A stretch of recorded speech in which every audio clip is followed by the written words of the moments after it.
Hey guys, it's me, Lizzie, and I'm here for our second installment into the beauty school series. I'm doing this series with Maddie Hartz here on YouTube. I'm doing the cosmetology side and she's doing the esthetician side because I'm a cosmetologist and she's an esthetician. So if you want to know about our requirements and how we picked our schools, keep on watching. I started looking into schools while I was a senior in high school. I had my eyes set on this one school and it was really cool.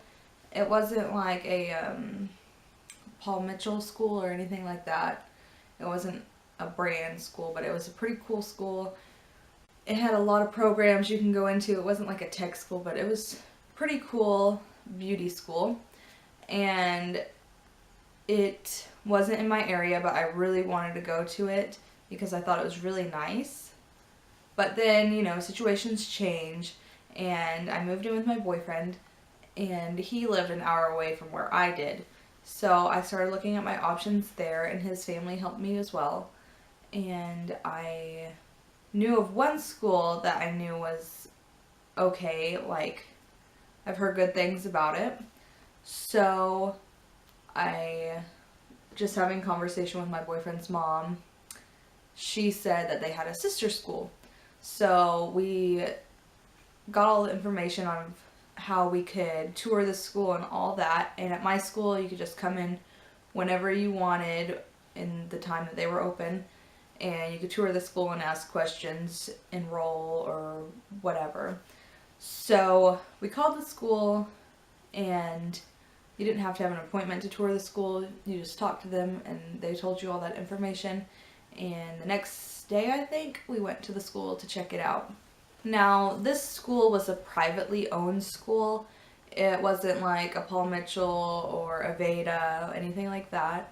It was just a privately owned school, which was really cool. And when I toured, they gave me a lot of information, and it was a really laid back school, like really casual, which I prefer is like really casual. So after I toured the school, I was pretty much sold, and after I found out the price of it, it was a lot cheaper than the first school I envisioned. It was a lot cheaper than Paul Mitchell, Aveda, any of those types of beauty schools. So I like to save money and I don't want to be in debt forever. That helped in my decision. Also, when I toured, I met all the instructors and I saw a lot of the classes going on, and everyone just seemed really nice, so I was really up for that. And I know where I grew up, where I was raised, there was a beauty school, and I never even stepped foot in there, but I knew it was shady. It wasn't a nice beauty school, just kind of dirty, and like the instructors didn't know really what they were doing. And so when I went in there and it was nice and clean and it had nice equipment and the instructors have been there for years and they were really confident, so that really sold me on going to the school I chose. When you're looking for a beauty school, there's tons of things to be taking into consideration of why you want to go there or what you look for in the school. So these are just some of my, this is just what I looked for in the school. So I wanted a school that had a nice price and offered financial aid, because there was no way I could like pay out of pocket for it. So this school totally did that. I got financial aid. They had grants. They also offered me a scholarship for like $100, which is not much, but it helps. And loans, like they're not the funnest thing, but they did offer it, and that's pretty much how I got through beauty school, is because they offered me loans, and I've been paying my loans back since 6 months out of school. After you graduate 6 months after, they start sending you your loan payments to pay. Another thing to look into is when they start enrolling, like when you can actually participate in going into the school. some schools are kind of like seasonal, kind of like a high school or college or whatever. Like they enroll and start in the fall and you got a year to go. But with my school, they enrolled every Tuesday. So they said they enrolled every Tuesday. I think I enrolled the day I toured, actually. The following Tuesday is when I started. So it just goes like that.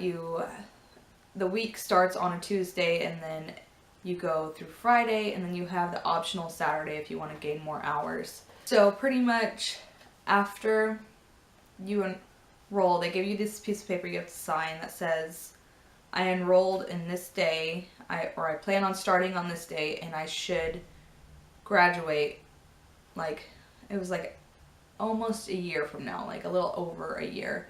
And you have to graduate within that time frame, or like if you miss days, you have to make up those hours before that time, or they will start charging you extra for being there longer. So I did have missed days, but I made them up on Saturdays, so I graduated on time. Another thing to look for in a school is their dress code. It's not a big deal to me really, but if it is to some people, you never know. Some schools like Paul Mitchell and the brand owned schools, you have to go by their dress code, which is like all black, everything. And that can get a little pricey because let me tell you, I just started at Ulta recently and I have to wear all black except my shoes. My shoes could be a different color. But for like the first week of me working there, I just rotated 2 outfits. So I recently got more outfits, but it can add up if you already don't own a lot of black items. Another thing to look into when going to school, for me, I had like no other responsibilities. I didn't have another job. I didn't have kids. I like didn't have any other obligations. So day classes worked for me, but if you do have other obligations like that, there are schools that offer night classes. My school did offer night classes, so that's nice to know if I did like have a kid or a job or whatever, that it would work with my schedule. But with night classes, I think they had their classes were Tuesday through Thursday, and then their Saturdays weren't optional. If you are really into the beauty school experience and you're wanting to have like lots of activities going on, you should ask when you're enrolling or when you tour the school, because at my school we didn't have a lot of activities like contests, and there's classes that have, or not classes, there's schools that have field trips and a lot of that kind of fun stuff. One of the activities that we did, it was optional and you got more hours from it, but there was once a week or a couple of us would go and we would do haircuts for the homeless. So that was an activity. I know after I graduated, they did some contests with other beauty schools and stuff, and like fashion shows. So if that's something you're really interested in, make sure and ask before you sign up, because if that's something you really want, if that's a deal breaker, you need to ask before you enroll. Another major thing to look into when you're picking out a school is they should have their statistics of their graduating passing rate out of how many people enroll actually go through the whole course and pass, and their state board passing rate from their school. They should also have that information. My school was like a 98% on like both of graduating and passing the state board exam. So that makes me real confident when I started, because I didn't want to pick a school that wasn't going to help me pass the state board test, because that's the end goal, is to pass the state board test and become licensed in whatever field you're going for, esthetician, nail tech, or cosmetologist. So adding on to the day and night classes, you need to figure out their schedule, how many days a week you need to be going to school, or if your days or night classes, you just need to figure out those hours, because if you have other obligations, you need to figure out their schedule that they offer and if it will work with your schedule. And I think all schools are pretty much different because with their schedules and how they work. So that's probably one of the first things you need to ask before even looking at anything else, because if you love everything and you go through the school and you're like, yeah, I want to go here, but then you figure out that their schedule doesn't work with yours, you're going to be pretty bummed out. So definitely figure out their schedule and see if it's going to work with your schedule first. So I'm going to talk about state requirements within the school. And Oklahoma, as of when I graduated, I'm pretty sure it's still the same. You could look it up on your state board's website. You have to have 1,500 hours to graduate from cosmetology school in Oklahoma. At my school, I'm pretty sure you could get up to 40 hours a week if you did the extra day. Yeah, you just have to have 1,500 hours of schooling under your belt, and you have to graduate. You have to like pass like all your tests that you have in school to actually be able to graduate and then go to state board. And then when you go to state board to take your test, you have a practical and a written. And written is like all the bookwork that you did, and it'll be like random order, so you don't really know what you're gonna get. And it's like 100 questions, and then you do your practical. And right now, I think Oklahoma's practical has changed. When I went, we had a comb out, a wet set, perm, color retouch, bleach retouch, did a bleach. All this was mock stuff too. You didn't really have the actual like solutions and stuff to do it. But I'm pretty sure I'll have to look through my stuff, but we did stuff like that, and then we did a facial and a manicure. So that's how our test was set up. And for our school requirements, for day students, this is how it worked for me. I had to be there at 8 and we left at 4:30, and we couldn't have tardies. If we were tardy, we were sent home.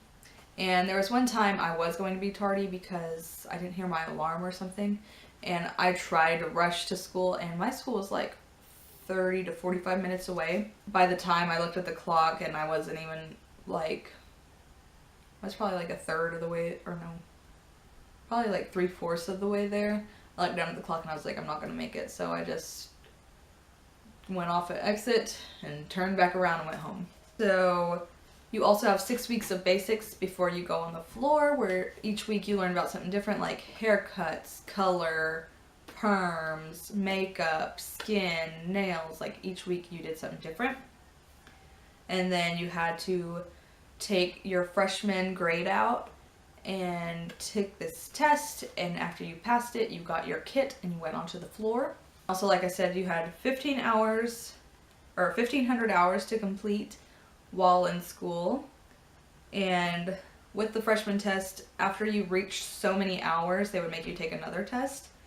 So you had a sophomore, junior, and senior test. The senior test is the last test you take to graduate. And the way they did the freshman, sophomore, junior test is we had this book. I don't have it with me. I just moved, so I don't really know where anything is right now. So we have this book, and the freshman test was over each category that you learned in basics, like color, haircuts, perms, whatever. So you took all those chapters and you studied those, and then you took a test for all those chapters.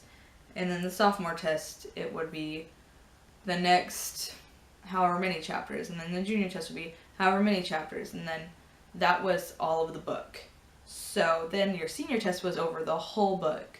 So it was always a random, like a randomized thing. It was like 200 questions, so that's what I did to graduate. So we also had these monthly sheets, and they were called See-Do sheets, and it was like a graph, and it would have like categories like haircut, color, manicure, wet set, state board set, perm, this and that and the other.